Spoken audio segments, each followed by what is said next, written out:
નમસ્કાર મિત્રો, આજે વાત કરીશું નમો સરસ્વતી વિજ્ઞાન સાધના યોજના 2026ની। તો આ યોજનાનો લાભ કોને મળશે, તેમાં કેટલી સહાય મળશે, તેનું ફોર્મ ક્યાંથી ભરવું અને ફોર્મ ભરવા માટેના જરૂરી ડોક્યુમેન્ટ ક્યાં ક્યાં હોય છે, તેના વિશેની સંપૂર્ણ માહિતી આ વિડીયોમાં જોઈશું। તો નમો સરસ્વતી વિજ્ઞાન સાધના યોજના અંતર્ગત તમને કુલ છે તે 25,000 રૂપિયાની સહાય મળે છે, જેમાં ધોરણ 11માં 10,000 રૂપિયાની સહાય અને ધોરણ 12માં 15,000 રૂપિયાની સહાય મળે છે।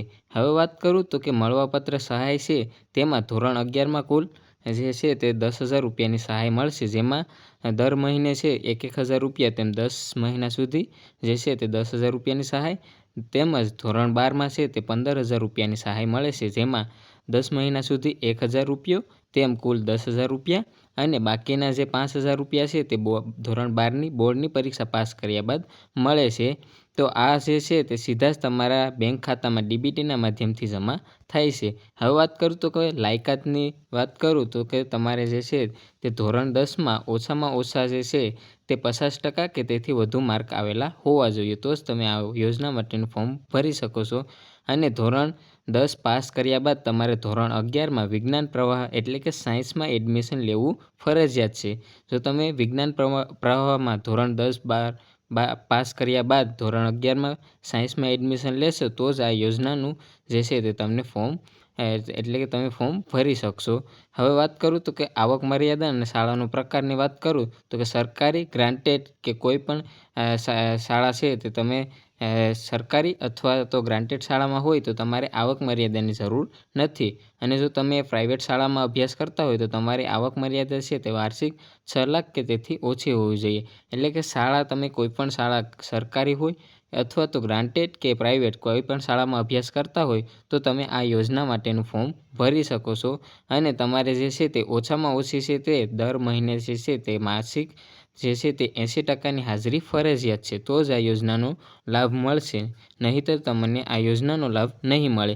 હવે વાત કરું ફોર્મ ભરવા માટેના જરૂરી ડોક્યુમેન્ટની, તો વિદ્યાર્થીનું આધાર કાર્ડ, તેની માતાનું આધાર કાર્ડ, પછી તેમાં જે છે તે ધોરણ 10ની માર્કશીટની નકલ, પછી માતાની જે છે તે બેંકની પાસબુકની જરૂર પડશે, જે આધાર કાર્ડ સાથે લિંક હોવું જોઈએ। પછી તમારે આવકનું પ્રમાણપત્ર જોશે, જો માત્ર સ્વનિર્ભર એટલે કે ખાનગી શાળાઓ માટે આવકનું પ્રમાણપત્રની જરૂર પડશે। પછી તમારી શાળાનું આઈડી કાર્ડ અથવા તો એડમિશન લીધું છે તેની રસીદ અને તમારા મોબાઈલ નંબરની જરૂર પડશે। હવે વાત કરું તો કે ઘણી મહત્વપૂર્ણ અન્ય બાબતની, તો કે આ યોજનાનો હેતુ છે તે ગરીબ અને મધ્યમ વર્ગના તેજસ્વી વિદ્યાર્થીઓને સાયન્સમાં જે છે તે આગળ વધારવા માટે જે છે તે જરૂર હોય છે। જો કોઈ પણ વિદ્યાર્થીની માતા હયાત ન હોય તો તમે વિશિષ્ટ કિસ્સામાં છે તે પોતાની બેંક ખાતાની જે છે તે વિગતો છે તે તેમાં જમા કરી શકો છો।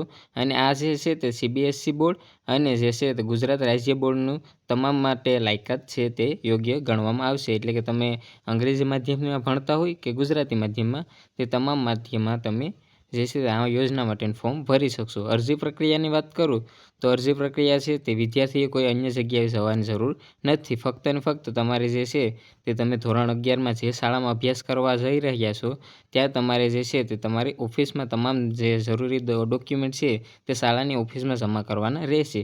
ત્યારબાદ શાળા દ્વારા જે છે તે આ યોજના માટેનું ફોર્મ ભરવામાં આવશે, તે શાળાનું પોર્ટલ હોય છે તેના દ્વારા ઓનલાઈન એન્ટ્રી કરવામાં આવશે, અને મંજૂરી મળ્યા બાદ તમારી જે છે તે તમારા વિદ્યાર્થીનીને માતાના બેંક ખાતામાં જે છે તે ડીબીટી દ્વારા આ યોજનાની સ્કોલરશિપની જે છે તે રકમ જમા થતી હોય છે।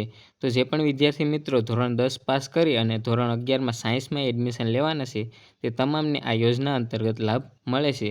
તો જે પણ વિદ્યાર્થી લાભ લેવા માગતા હોય તે વિદ્યાર્થી મિત્રો જે છે તે આ યોજનાનો લાભ લઈ લેજો। તેમજ જે નમો લક્ષ્મી યોજના આવે છે તેની વાત મેં અગાઉના વિડીયોમાં કરેલી હતી, તો તે પણ તમે તેનો વિડીયો પણ જોઈ શકો છો। અને આ યોજના વિશેની તમને કોઈ પણ અન્ય પ્રોબ્લેમ હોય તો તે મને કમેન્ટમાં જણાવી શકો છો। અને આવી જ આગળ તમામ યોજનાઓની માહિતી માટે હજુ સુધી મારી ચેનલને સબસ્ક્રાઈબ ન કરી હોય તો સબસ્ક્રાઈબ કરી લેજો, જેથી આવનારી તમામ યોજનાઓ અને અન્ય તમામ જે છે તે અન્ય મહત્ત્વપૂર્ણ માહિતી છે તે તમને સરળતાથી અને સૌપ્રથમ પ્રાપ્ત થાય। આશા રાખું છું કે આ વિડીયો છે તે તમને ઉપયોગી બનશે। ત્યાં સુધી મળીએ નવા વિડીયો સાથે। જય હિન્દ, જય ભારત।